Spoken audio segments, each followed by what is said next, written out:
Yeah. Yay! Yeah, there you are. Hold on. Let me get this audio right again. And let's get started. How are you, girl? Hey, I'm so happy to be here to talk to you and just get people to know what you're also doing, what we're talking about, or like everything. I'm so happy, Nicolas. Man, it's been 8 years since we met. Uh, and you've seen it all. I've seen it all. I've seen your growth. You've seen our growth. When I got to Tijuana, probably a week after I arrived at Tijuana 8 years ago, we went to a mini concert, had a good old Yes. time, and since then we've just been Salsa vibing. dancing, yeah. Salsa dancing, a little Mariachi. mariachi, all of it, all of it. Now, I'm just gonna get into it because we have a lot to talk I about. know. I think this is a topic that I've stayed away from. Mhm. Typically, I talk business, nonprofits, even crypto and sports and all these other things, and tend to stay away from the psychology part of it. Even in my own life, I don't tell anybody about like what's going on in my life, Yeah. and so I really kind of want to take this opportunity to just break bread with you, or just share this moment with you, and let's talk therapy, let's talk psychology, let's talk business, nonprofits, balance, and all this stuff. So welcome. I know you as Paulina. Is it Elia Paulina? How do you go? What do you go by? Well, my mom said that she named me Elia Paulina, like whatever I want to, that's fine because she shows that those names for me. So she says it's all good. Okay. So, it's Paulina, yes, for you and for everyone also. Yeah. Paulina, well, I love you. I love what you do.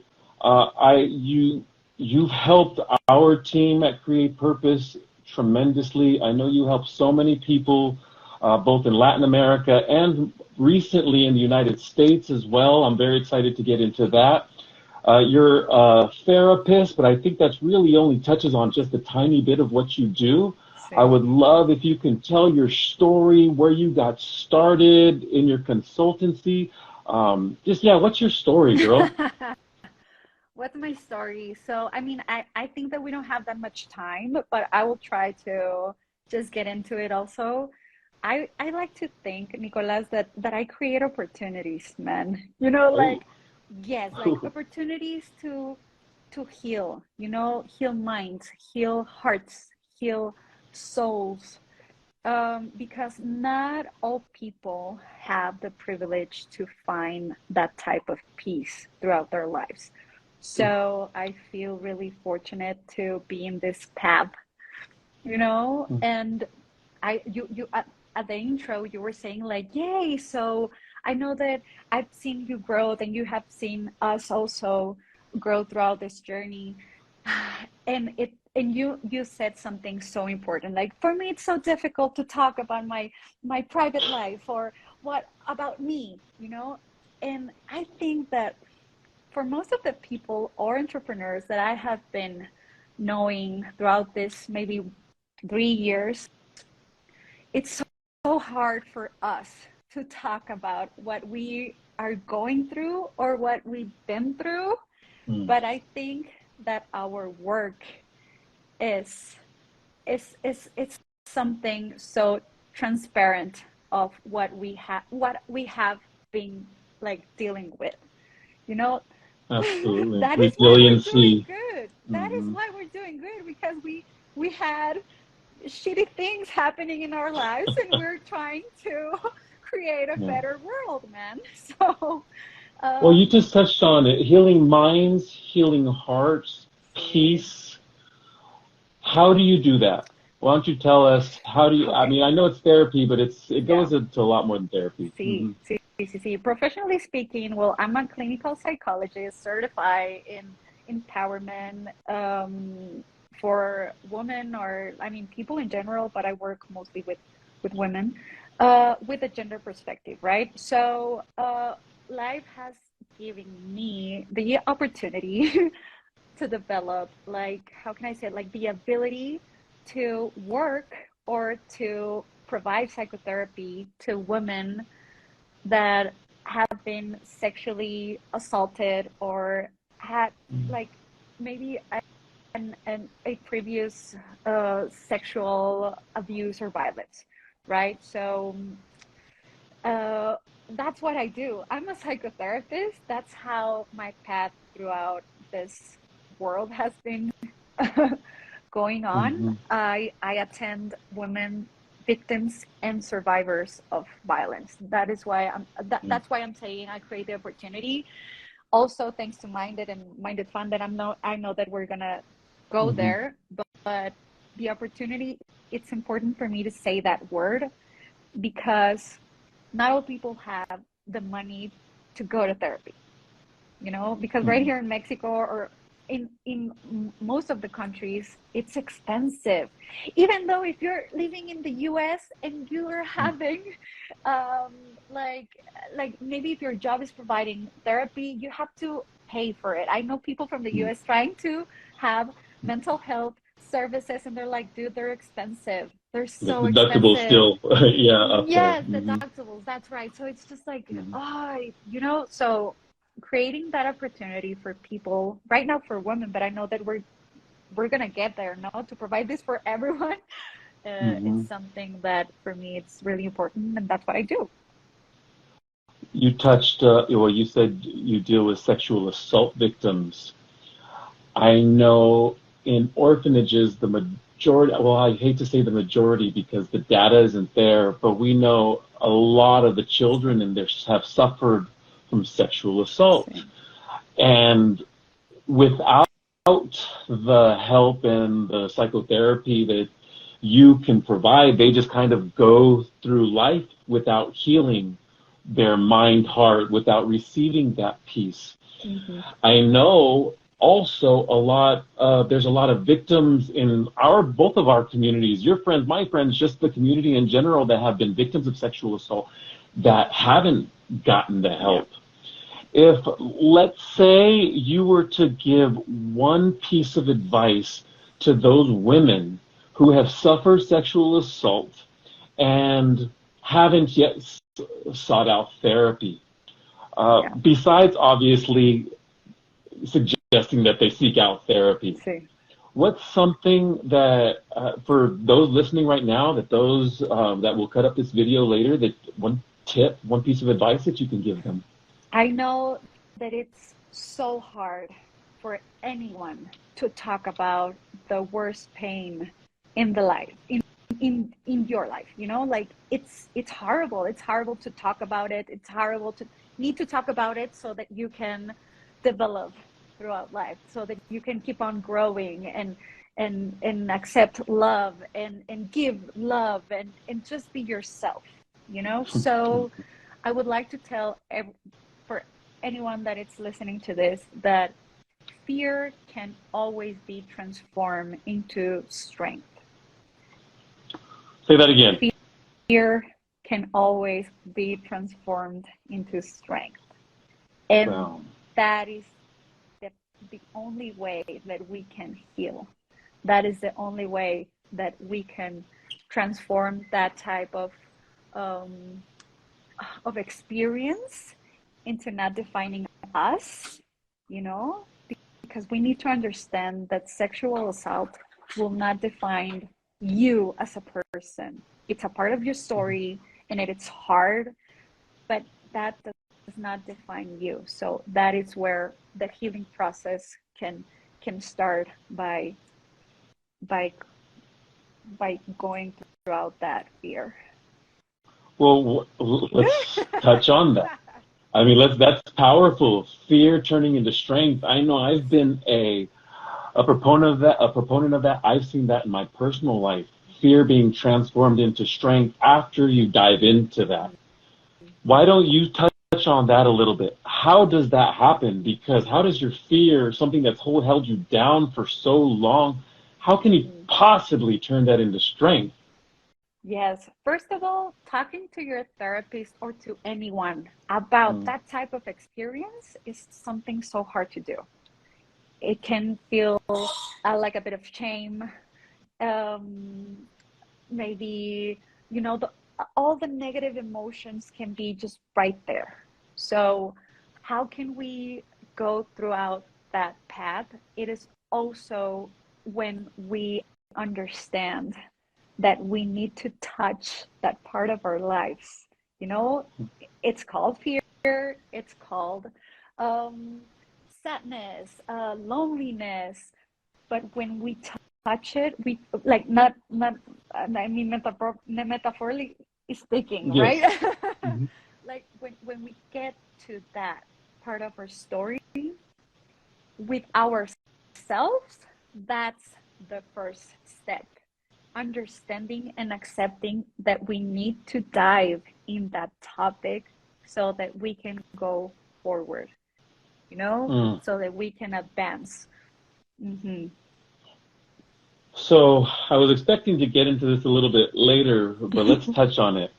My own experience with therapy, I know it really helped me to dive in and to recognize that fear, recognize those inefficiencies, if we'll call them. I mean, I sort of turned a blind eye my entire adolescent, early adult life. And it wasn't until that I was able to dive into my fear, able to speak about trauma, whatever that Yeah. shit is from the past. And once you confront it, yes, it absolutely can be turned into strength. But I also learned something else, Paulina, and I think this is speaking to all the men out there. It was so empowering when I went into therapy and I'm like, holy smokes, I never saw that. I didn't know that about me. I didn't know that this happening in my adolescent, in my early teens affected how I did things in my adult life. Didn't even see it. But then once a week, twice a week, as I kept on being in my feelings, kept on talking about my pain, kept on talking about this trauma, it, I there came a point where I was just reiterating the same Hmm. stuff, where I almost felt stuck. And it wasn't until talking about masculinity, it wasn't until that I stopped being pobrecito, poor Nicholas, Yeah. and able to focus on the strength that I really was able to feel empowered. Now, I'm not saying that I know how therapy has helped my life tremendously, but I also know that I wasn't able to really thrive until I realized that I was healed and it was time to take the next step. See. Does that make sense? What? Yeah, for sure, because healing is not the same for everyone. You know, Mm, some people just bring it out in therapy and oh my God, for them it's just like liberating everything. And mm, that's the magic about therapy, that we create a process thanks to what we're thinking and saying, and that mm, construction creates a balance on the inside, you know? mm, But once you already talked about it and you're like, well, so, or maybe what's next, or I think that I'm feeling right stuck. So that means mm, that we need to understand how to, you just said the word, how to thrive. We came mm, across this first step when we were talking about it.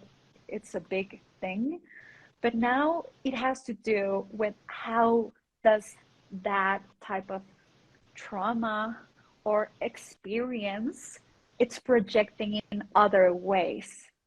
And talking mm, about masculinity and femininity, it's all about it. mm. Stereotypes, intimacy, mm, how you're processing also, like what you're thinking about yourself, not only your body, but why are you choosing like the partners you're choosing, what does that resemble? So it's I mean, that is why like we have masters and PhDs on Yeah. psychology, because There's I think levels to this. yes.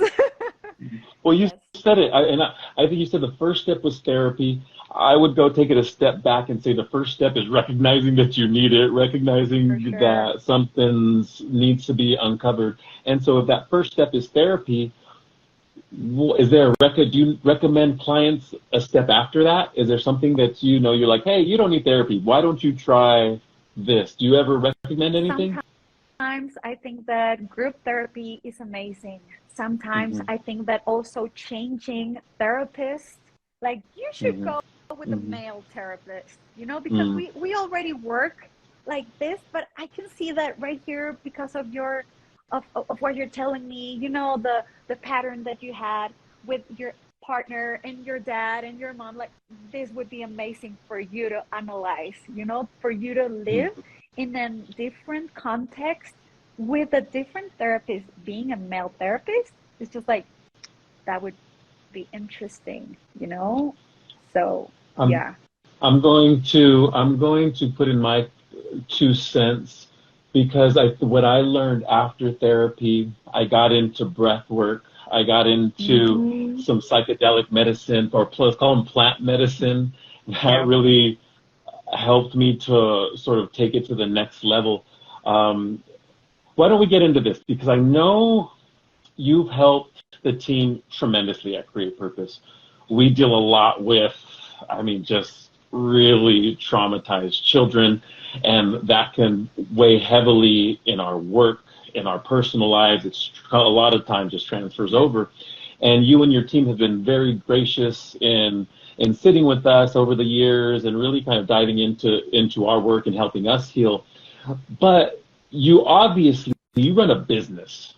You obviously, I mean, you gave us a great deal. I think there was a time you even gave it to us for free, but you're running a business. So what's that balance between you doing good versus doing work, running a business versus giving Yeah. back? Well, how do you find that balance? Because you do it a lot. You have a lot of, we'll get into Mind It Fund in a little bit, See. but how do you find that balance? How do I find that balance? First of all, I think that doing business and doing good are not in a fight. You know, like we need to understand that this is not a fight between this or that. Okay. Mm-hmm. I also think that we are at a time, you know, when we can make peace with both of them, or at least I have, you know, at least I have. I've been learning about abundance, you know, about how to make profitable a nonprofit. Mm-hmm. So understanding that for me has has been eye opening. So why doing good is the opposite of having money or success in a business. Like I would just throw out that question to everyone, because abundance also allows us to grow, you know. I think Mm-hmm. that thanks to that we can continue doing good. But also, I'm not saying that we have to depend on money to do good, because right now you can do a bunch Mm-hmm. of good things without a penny, Mm-hmm. right? Mm-hmm. So I'm not Mm-hmm. saying Mm-hmm. that, but I'm just trying to let everyone know, you know, that if you want to live thanks to the good you're doing, there's a way, you know, there's Mm-hmm. a bunch of You don't have to choose. you, that is right. Or it's not bad for you to do good, but also be profitable or have a good business. Or how can you have a good like life, or how can you be making money out of this? Well, yeah, because you have to pay rent. You have to, Yeah, gotta eat. right? Yeah, you Mm-hmm. want the best also for your team, because they're dealing with all of this like Mm-hmm. chaos and the Chaos. cost Mm-hmm. also, you know. Of life. Uh-huh. Yes. Uh-huh. So I think that we need to understand that nonprofits are doing good. Again, they're not in a fight with Mm-hmm. having economic abundance. Well, and I know Mind It Health is thriving right now. You're killing it. I know everyone knows you. I've seen what you charge. Congratulations. But it is a non. Is it a nonprofit? Okay, yeah. So, minded, first of all, we exist because we believe that no one deserves to live in suffering. This is our purpose. We Hmm. exist because Okay. of that. So, minded is, yes, it's the private company. We provide Hmm. psychotherapy and workshop for the people who have the privilege to pay for this type of services. So normal But consultancy. Hmm. yes, Business. yes. Hmm. But Minded Fund gets fund thanks to all of these people and all of these companies. In Minded Fund, we provide low cost psychotherapy or even free for those women who want to go to therapy but cannot afford it. So that's what we do. Hmm. You touched a little bit on making your nonprofit profitable. Yes. Such an important piece. You can't do. We've learned it at Create Purpose. Yeah, it's all good. You can't do good work with good intentions. You have to have dollars. You have to have pesos. You Sí. have to be able to turn your nonprofit into a profitable organization. Let me ask you, how are you able to do that? Well, right now, what we're doing is like actualizing the entire business model because we also don't want to depend on minded or grants or donations. You know? Oh my gosh, Yes, yes. I Yes. know. I know. So I also told you like a few Hmm. seconds ago that we have low um, income, like service. I don't know if I'm Hmm. saying it right. Like You are. You are. cheaper Hmm. therapy Services. consultant, Hmm. psychotherapy Options. sessions. Yes. So that is also the the way that we are providing this service to people that can afford it, but maybe not with a higher cost, you know? And also by reframing Minded's business model, like we're changing it every year, you know, like every year it has like business model 2.0, you know, like we're Every year. We reshaping it. always iterate. Yes. We always evolve. Yes, Hmm. and thanks to companies that are now seeking to attend mental health and also prevent gender violence in their work environment, we are having like better results talking about income with those services. So we're learning, man. I mean, like we're learning all the time, but thanks to this type of services, thanks to companies trying to get on a, how can I say it, like a community Hmm. sense of living and creating and giving to their city, or Hmm. in this case Tijuana, right? Hmm. We're being able or capable to just keep on growing thanks to Minded, but also our nonprofit. So, but at the Well, same time, Nicolas, it's changing, man. It's like, oh, it's crazy. It's just like how so? last year we were working like in a business model, and now we were working in another one. I mean, they don't change like a lot, but they're different, you know. And I know that you know, Hmm. so Hmm. it's always Well, you moving. always got to try. You're always trying something. I mean, I hear you. I think Great Purpose, our first 7 years depended on the nonprofit side, the 501c3 side, the Asociación Civil side, Yeah. donations, grants, events. And this year we've really put a hyper focus on generating revenue, on creating goods and services to sell to the community, to be able to pay for the good that we Yeah. do in the world. Yeah. Well, and let me ask you a question, because I know a lot of people are going to watch this and be like, "Whoa, she gives services in the United States and she's in Mexico." You just hit on that you're in Tijuana, but you do serve Latin America? You do serve the United States? What? Yeah, talk to me about your services. Yes, thanks to the online therapy sessions or even workshops, we're able to attend in psychotherapy the Hispanic population back in the Hmm. US. So that's the thing. We also, you know, Tijuana, one of the most important like borders in the planet. So Hmm. we have Hmm. international companies there.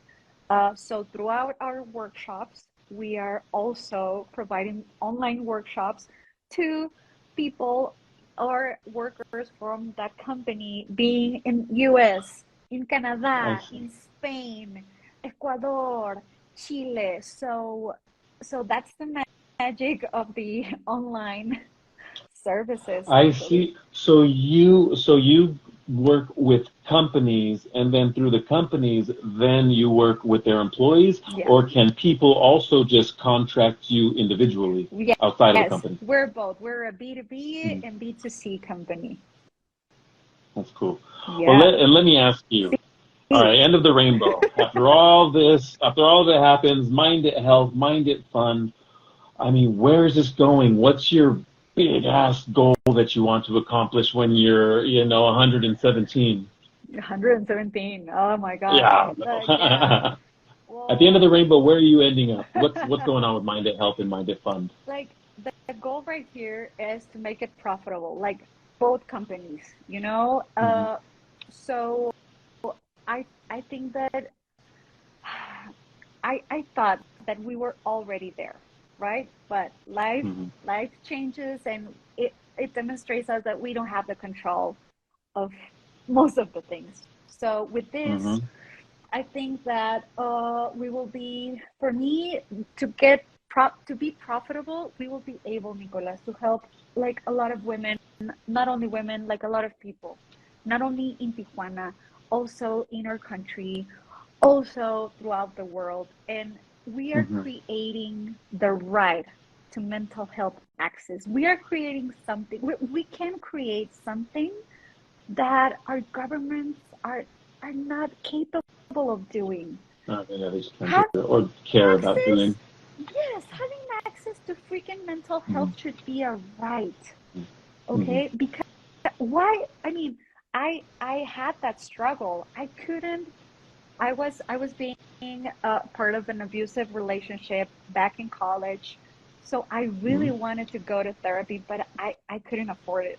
And I know that for me and for a lot of people, having that type of help can change your life, dude. Can change your life, Hmm. can prevent a lot of damage. So that would be my goal to make this a right. It's some, but not only like in a small scale, but Hmm. getting there Niche. things, yes, for sure. And I In a think big that way. also, yeah, and for me, this means this type of goal, this means that I will fulfill like a dream of every feminist, that would be to prevent and eliminate gender violence and Hmm. also to live from this movement. Like, just thank you, you know? Hmm. Yeah, Hmm. so Well, it's interesting you touched on that because I've learned when you talk about feminists and gender violence and all that and sort of that line of conversation, I've learned that it's very different between Mexico and the United States. Those words, femininity, gender, all that is very different, especially the chaos that's happening in the US right now. But see. I think at the base of that is what bringing it back to the beginning is healing minds, healing hearts, and finding peace. See. Um, I kind of want to touch on something because you said that you had thought that you had found the algorithm. You had thought See. that you had reached profitability, that you were good, and then it changes like that, whether it's a Google or Facebook algorithm or right, or a partner or, partner that leaves or a big client. There's a lot of things that can happen. So I just want to encourage everybody who's watching this, and in the post production too, to like Mind It Health, to Mind It Fun, because even just the social media has become so important to create organizations to make sure that you are profitable, to make sure that our message is being told, and to make sure that we can still exist and thrive. So I just want to encourage everyone to like Mind It Health and Mind It Fun, follow Paulina on her journey. But I do want to let me end with this. Um, what is the one? Well, yeah. What is the one takeaway? What do you want the community to know? What's something that you really feel that is the message that you constantly want to share, the big message that you'd like to leave us with? The big message that I want you to live, that I would like to share with you would be that you have the right to feel what you're feeling. You have the right to keep on going in your life, but in a different path. You know, you can always make your story like not only thrive, but embracing it, you know, because Mm. when we embrace our story, when we understand that we survived all of this, that's called empowerment. When we sit down and victimize and feel ashamed of ourselves for what we experience, that is not called resilience, that is called victimism. So you have the Mm. right, you have the right to feel empowered for whatever happened throughout your life, and that will give you like the knowledge and the strength to keep on going and to do amazing things with your life, your family, your neighbors. But the most important right here is with you and that superpower that you can claim. I love it. Just because you're sitting there and in your feelings and beating yourself up, that doesn't making you resilient. It's making you a victim. And at any point, you have the opportunity to change your stars. I love it, Paulina. I love you. I I love love you, what you man. do. I'm so thankful for you. Man, let's do this Yes. again sometime. Yes. Yes. I'm going back to Tijuana. I will let you know, obviously. But thank you so much for inviting me, for talking about this. That I know that us as friends, we haven't talked about it, you know. And I Mhm, know that this is the mhm, magic of a friendship, mhm. and that I know that we have always things to talk about that are so important. But for me to be right here with you, talking about something so personal and being Mhm. able to share it with more people and to embrace our stories, that is my homework this year. For me to try to get Ooh, to it, embrace your story. yeah, try to get it out as much as I'm being comfortable with my vulnerability. And this is what we're doing because people need to hear this from us so that we can keep on going. So thank Ooh. you. Thank you for creating this. Mm. Embrace your story. Embrace your story. Well, maybe on the next one we'll dive a little bit into our own personal See. crap. No, maybe we won't, but maybe we will. Bring Paulina. tequila. Oh, yeah, you don't want that. Or maybe you do. The community will. Love you. Until the next time, great purpose, y'all.